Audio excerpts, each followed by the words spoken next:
Damien Eklounaté, docteur en économie, planificateur, ancien directeur général de la planification du développement au Togo dans les années 70, ancien directeur général de la Société togolaise d'études de développement, une institution parapublique aussi, ancien expert des Nations Unies, d'abord pour le HCR, le Haut Commissariat pour les réfugiés des Nations Unies, ancien expert consultant de la Banque mondiale, du PNUD, de l'UNIDI et d'autres institutions internationales. Voilà. Alors cette œuvre est à la fois un cri d'alarme et une profession de foi sur ce que nous pouvons réaliser encore, malgré tout ce que nous avons perdu.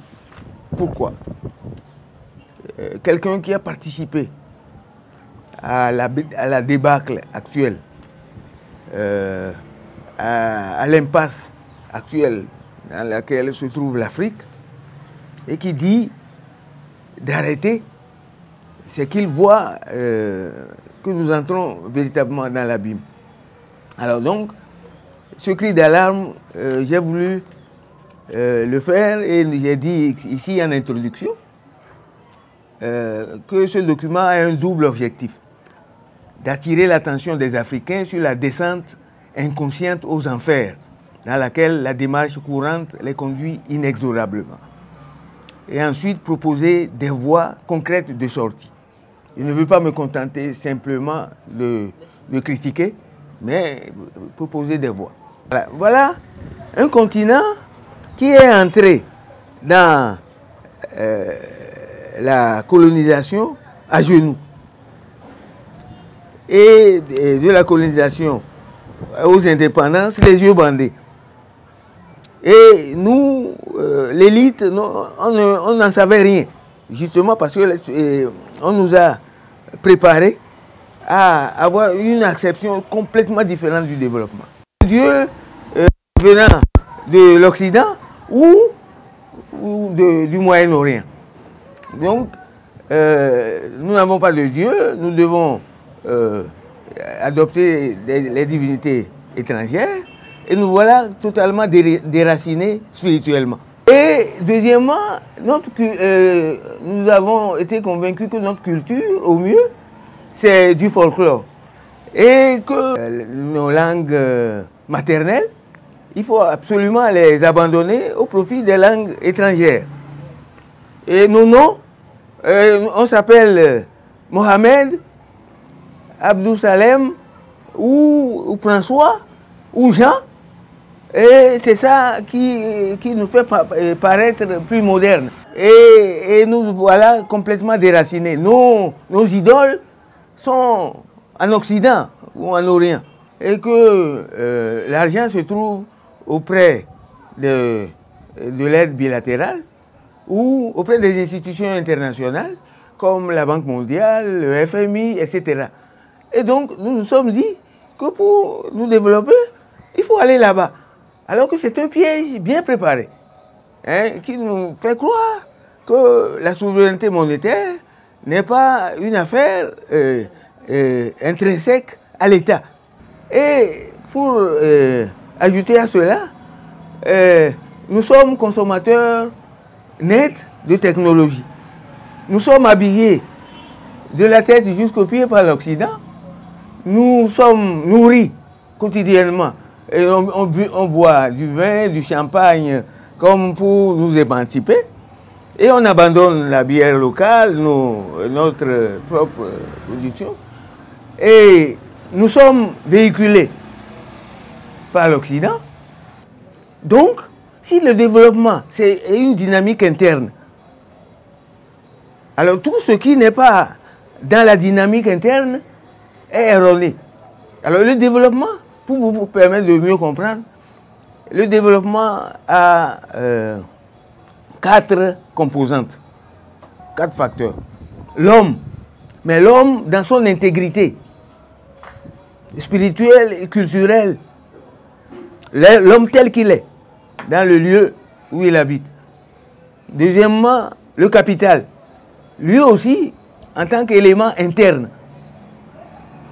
La technologie, en tant que capacité productive interne. Et enfin, l'environnement, entendu comme les ressources naturelles. C'est la combinaison de ces 4 éléments qui produit la dynamique interne, comme la combinaison des éléments contenus dans le noyau ou bien dans une semence. Alors, si vous...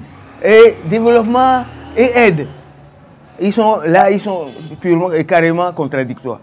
L'aide crée la dépendance, tandis que le développement, c'est une dynamique interne. Vous devez travailler à vous prendre en charge vous-même.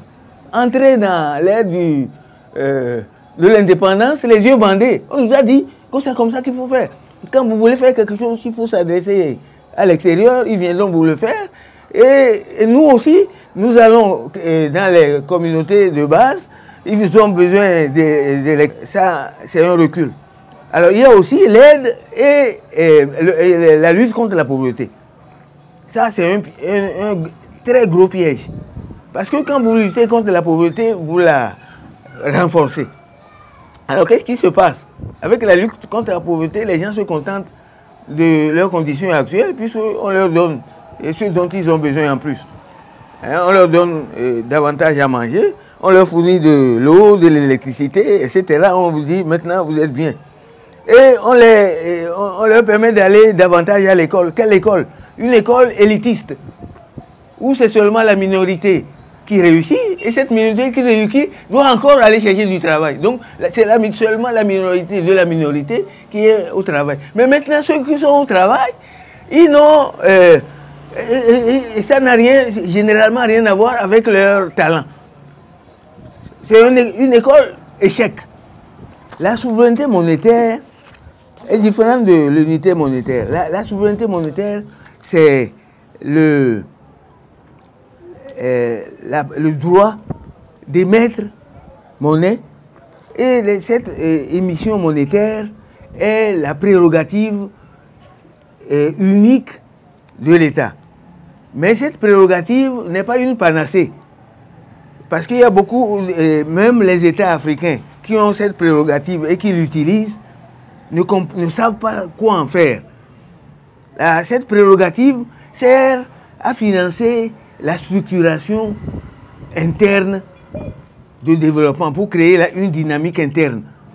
Alors, que fait la diaspora? Les transferts de la diaspora vont entre 2,5 et 3 fois l'aide publique au développement. Avec la différence fondamentale que l'aide publique au développement nous assujettit. Détecter ce que vous savez faire, ce que vous aimeriez faire, et commencer à le cultiver. Et commencer à les tester dès maintenant, dès l'école primaire, ou dès votre communauté de base, là où vous êtes. Commencez à le tester et à voir dans l'environnement ce que vous pouvez utiliser pour les faire fructifier. C'est la première démarche pour se prendre en charge. L'histoire de votre culture.